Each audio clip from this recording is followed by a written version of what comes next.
Or let's do something to this mug so I can feel somewhat presentable, okay? My foundation choice for today is Revlon Illuminous, and this time we're using a brush. All right, bestie, if you've watched my other videos, you should have stopped me right there. You know I have to go in with the moisturizer. I tried the primer yesterday, it just wasn't for me. Primers are gonna probably be excluded from my makeup selection. I don't know what it is. I don't know. I mean, I do know what it is because of all the natural ingredients and moisturizing agents in this moisturizer. But the way the makeup comes out, amazing. And you'll see. Don't take my word for it. It's fine. Now we're hydrated. And as per usual, we're going to just put on a few squirts of that foundation. Picking it up with my brush. You guys, what's going on today? What are we doing on this beautiful Saturday? Close up. Look how pretty that looks. And here's our base, ready to quench anything I put on it. I don't need a primer. Natural finish is the name of the game today, so I'm going to use this for bronzer and for contour. By the way, shout out to all the girlies that got an order last week. I appreciate you. I am working on that tonight to get it out. I think that's going to be the perfect contour shade. Look how they melt right into the foundation like butter. Look at that. Remember yesterday's video? It went on so pigmented on top of the primer. It didn't look natural. I guess blotchy would be the perfect word, but look how it looks with moisturizer. That's what I meant. That's what I was talking about. Need I say more? Need I say more? I want to keep this like sun-kissed kind of glow going. Not glow, but like shade of color going throughout. I really like it. It's very natural. That's the vibes. Okay, I want to go with this shade. I haven't used it yet. This shade's called Melon Sorbet. It just has like those tan, peachy, very warm tone colors for like a natural no makeup look. I do this only with this brush because it's the same one that I laid down the bronzer, and so that it kind of just blends those two colors together and gives it more of a blendable, natural look. There's the blush on the cheeks. I should have used this shade a lot sooner.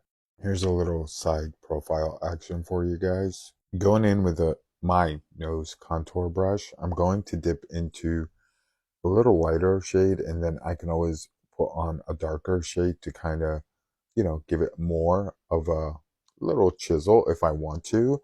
But I always like to start lighter and then build up the color if needed. First attempt, let's see how that looks. Beautiful. I decided to keep it as natural as possible, only using the one shade and not needing to darken it anymore. All right, yesterday I reviewed the Jeffree Star concealer. Didn't It wasn't my favorite. It wasn't bad as far as formula, but it took longer to blend. However, I'm gonna give it another shot because I didn't use it with my moisturizer as my base. I used it with a primer. So let's see the second time around it's going to make any difference using it with the moisturizer. And I found out that less is more with his product, so we're going to start very little first. Using my brush of choice for blending out the concealer. I should probably have you see this all the way through because yesterday was a struggle. And we'll see if it's blending out any easier when putting on less first. Better than yesterday, yes. As good as my other ones, no. However, you see, the formula is beautiful, but it just doesn't blend out as fast. That's my only caveat. Here it is, all blended out. She's still in the game. She's still in the game. Not gonna cancel her out completely just yet. Here is the ending result with the concealer. My focus is around the eyes today, so even though for a natural under eye loose powder finish, I would use the Laura Mercier, but we're going to go in with the Kimchi Puff Puff Pass and see how that looks alone. And we're also not going to use a powder puff or sponge. We're going to use a very fluffy, very loose, like fluffy brush so that I'm not putting it on too cakey or too heavy. I've already tapped off the excess. Let's hope for the best. That's actually gorgeous. As you can see, you don't need a lot to brighten and to set under the eyes. Okay, you guys, I'm not gonna lie.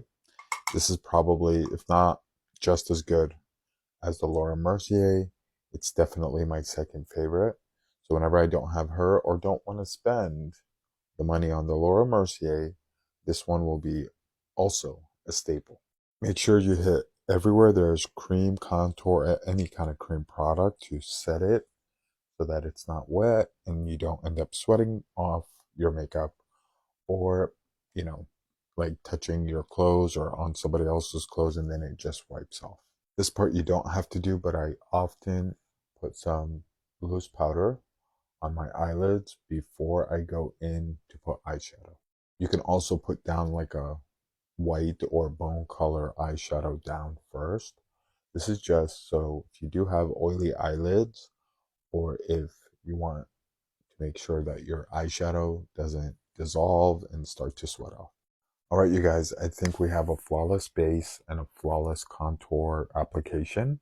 I'll see you in the next video to do eyeshadow and tie in the last final details. See you on the next one. Bye.